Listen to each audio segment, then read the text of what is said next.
How to block someone on WhatsApp. Blocking on WhatsApp is a feature that allows users to stop communication with other users. This way, the blocked user will not be able to communicate with you, and vice versa. Let me show you how you can block someone in 2 ways. Open WhatsApp on your phone. Long press on the chat of the user you want to block. Then press on the 3 dots. Among the options, select Block.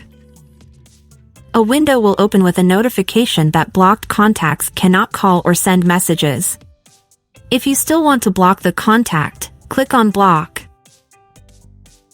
Now I will show you how you can block someone in another way. Open the chat of the contact you want to block. Then click on the 3 dots in the upper right corner.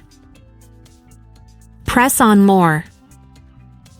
There you will see the block option. Click on it and press block again. That's it. Write to us in the comments if you often use the block option. And follow our channel for more digital tutorials.